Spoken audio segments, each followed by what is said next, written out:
8-year-old boy disappears every night, then dad secretly follows him and realizes why.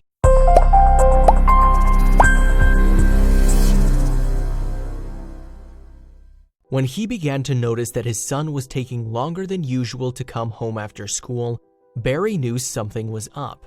Then, when his son suddenly didn't have pocket money for toys or treats, alarm bells went off in his mind. But when he secretly followed him one day, what he uncovered left him appalled. Ken Amante, who was only 8 years old at the time, lived in the rural town of Davao City in the Philippines with his parents. Even at such a young age, Ken was remarkably responsible. Every day, he'd walk to school and back. But when he started to arrive home later and later, his dad knew something strange was going on. Barry Amante was a hard-working man. He ran a small business as a car mechanic, but some months were better than others. If he wanted to support his family, he'd have to throw himself into his work. He knew that nothing in life was ever given for free. But when his son started to sneak off after school, he realized that he'd made a mistake. Even though the middle-class family struggled at times, Barry always made sure that he gave his son a small allowance. It was important to teach him the value of money from a young age. But, oddly, Ken had been broke for the last 2 weeks. Where was the money going?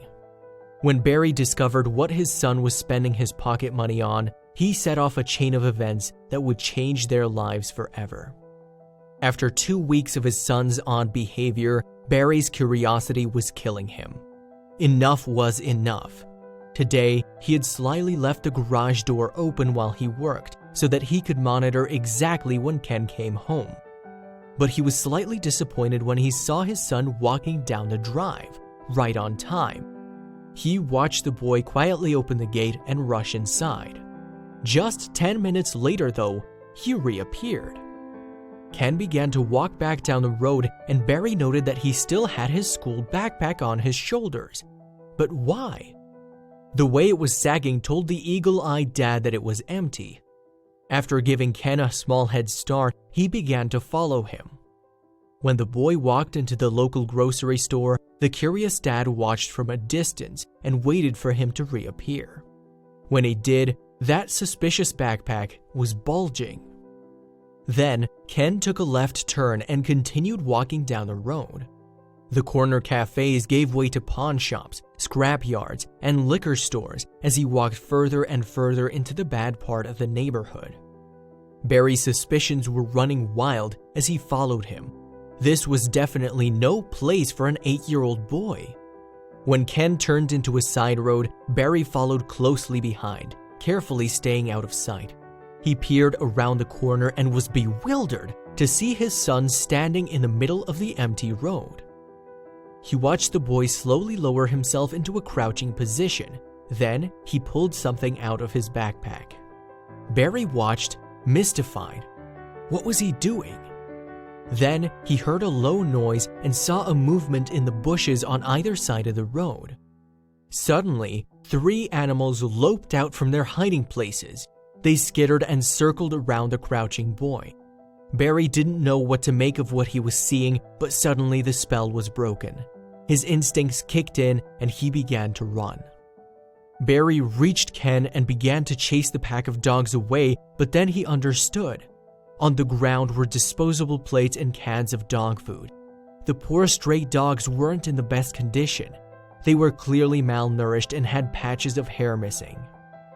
I'm embarrassed to say I was pretty disgusted, Barry admitted, but his son was about to teach him a valuable lesson.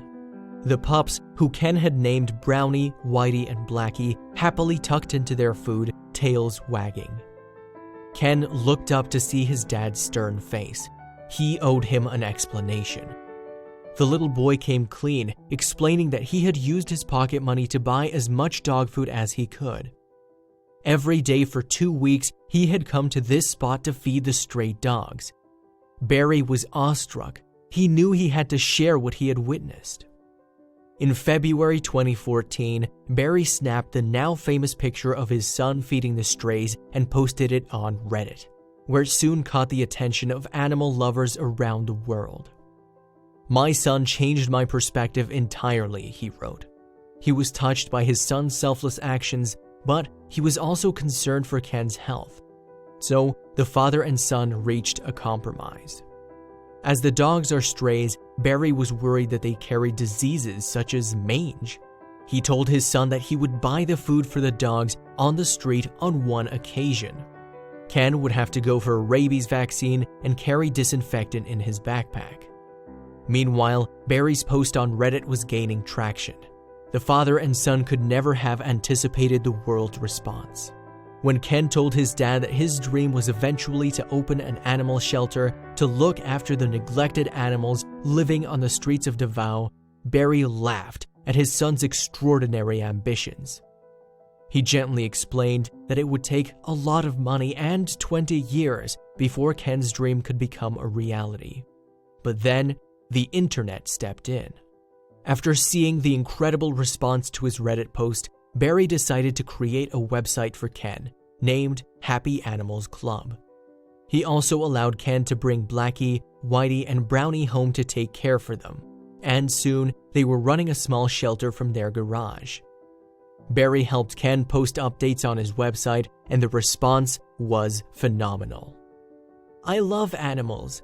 I have 1 rescue dog and 2 rescue cats. Ever since I can remember, I wanted to open an animal shelter to help the stray dogs and cats on the streets," shares young Ken on his website. Happy Animals Club's main goal will be to rescue dogs from the city pound. The official at the pound said most dogs are put down because only 20 to 30% of owners claim their dogs, and no animal welfare organization is doing something about it. Donations began to pour in from supporters all over the globe. Ken and his dad were able to lease a 1,000 square meter lot for a year, buy building materials, and hire carpenters. After months of hard work, the full-size Happy Animals Club was open for business. The shelter now holds 2 large pens, 2 apartments, and an annex. Years later, Ken is now a teen, and he was able to sustain his project of helping animals. His no-kill animal shelter and sanctuary has grown bigger thanks to the volunteers who are helping Ken and his family run the shelter. Happy Animals Club's website is very active, and everyone is being updated with what's going on in the shelter and sanctuary, as well as the rescue animals' progress. But now, the shelter isn't just taking dogs in. Once the proper facilities had been built and enclosures were erected, Ken also began to rescue kittens and cats from the area. He also keeps a complete list of animals up for adoption on his website so that he can find all his rescues a loving home. There is also a link to donate to Ken's shelter via PayPal. On Happy Animals Club's website, Ken wrote, "Please help me develop the animal shelter by volunteering, holding seminars at your school or company, or donating funds for dog food and veterinary care." He continued, "Happy Animals Club is a non-profit organization registered in the Philippines. Happy Animals Club is autonomous and independently managed by me with help from volunteers. Currently, my dad, he complains that he is an involunteer."